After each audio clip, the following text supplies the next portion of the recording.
One of the most tragic and recognisable victims of the Third Reich during the Second World War was Anne Frank, a young 15-year-old girl who had the world at her feet before the war broke out. She dreamed of much, but all of this was taken from her during the German occupation of the Netherlands, as she found herself, along with her family, living under immense persecution. She lived inside of a series of concealed rooms known as the Secret Annex, but this would not save them, as they were betrayed and were informed upon to the Gestapo, the Nazi authorities tasked with hunting down those who were being persecuted. Anne Frank ended up inside of the confines of Bergen Belsen Concentration Camp, along with her sister, but both of them would not escape, and Anne died as a result of the conditions of the terrible site of Belsen. Anne Frank was actually born inside of Germany, inside of Frankfurt am Main in 1929. At the time there was a great deal of uncertainty inside of the nation, as there was a huge number of economic problems in the aftermath of the First World War, but Anne and her family were Jewish. Hitler, when he rose to power, blamed the Jews for the loss of the First World War, claiming that the nation had been stabbed in the back, and he also blamed them for the number of problems across the nation. As anti-Semitism rose with the increasing popularity of the Nazi Party, a huge amount of persecution occurred towards the Jewish people. They could not attend the same events as non-Jewish people, and many decided to leave.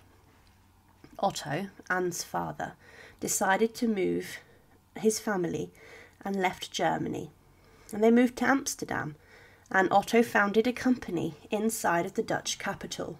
Anne Frank and her family enjoyed life in the Netherlands, and Anne made a number of new friends and went to a Dutch school close by to her home. But on the 1st of September 1939, the Nazi invasion of Poland began the Second World War in Europe, and the Nazis would then target many other countries to take them and then occupy. On the 10th of May 1940, the Nazis invaded the Netherlands, and it took less than a week for the Dutch army to surrender to the German forces. But under the Nazi occupation, the Dutch people were placed under the same persecuting laws that made the lives of many a misery in Germany, and the Franks now found themselves living under practically the same restrictions that they experienced inside of Germany. Otto Frank lost control of his company as he was banned from running a business. But then the persecution ramped up as Jews were being rounded up to be sent to concentration and extermination camps. To avoid this, the Frank family went into hiding in the annex of Otto Frank's business premises, found at 263 Prinsengracht. He was helped to hide out with his family by some close associates, but then the annex became populated and cramped as 4 more people began to hide out there. Anne had to be very quiet throughout the day, and the family were afraid of every single noise. They lived in terror, but Anne recorded her feelings and experiences in her notebook, which later became her diary. On the 4th of August 1944, the Frank family were discovered hiding inside of the Secret Annex. The police arrested 2 helpers, but the Nazis seized many documents. But they did leave the diary, which was then smuggled out of the Secret Annex. Following this, the Franks were then sent to a prison inside of Amsterdam before they were then moved onto the Westerbork transit camp. This was a site which processed Jewish people captured inside of the Netherlands, and they were then sent on to other camps. It was here where many prisoners were split up from their families before they were sent on to other places.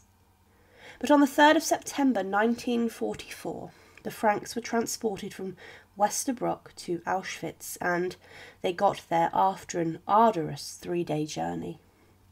When they got to Auschwitz, the SS guards during the selection separated the men from the women and children, and Otto Frank was separated from his family.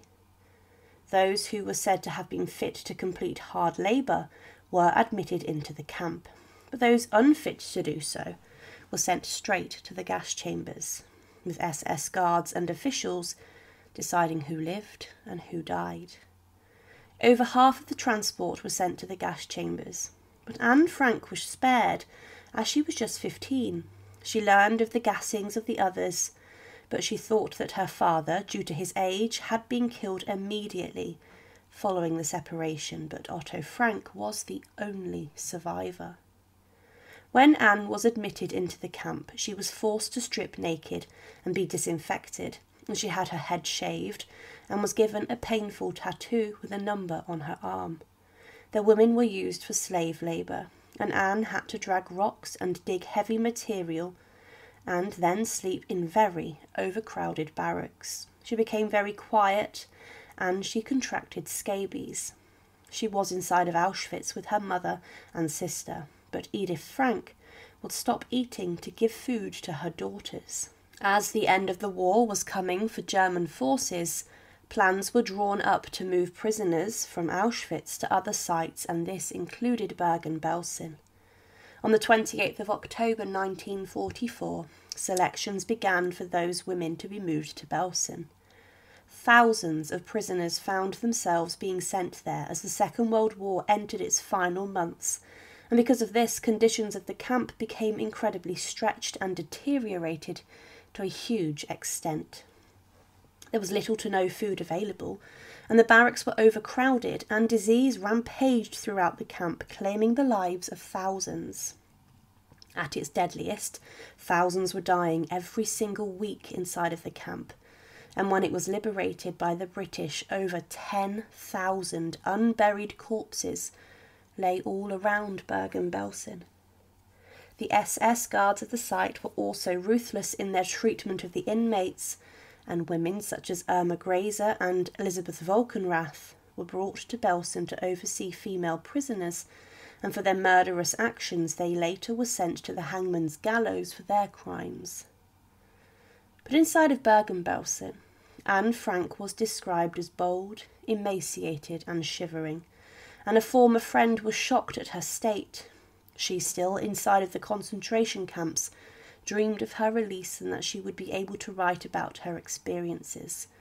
But Margot Frank, her sister, became very ill inside of the camp.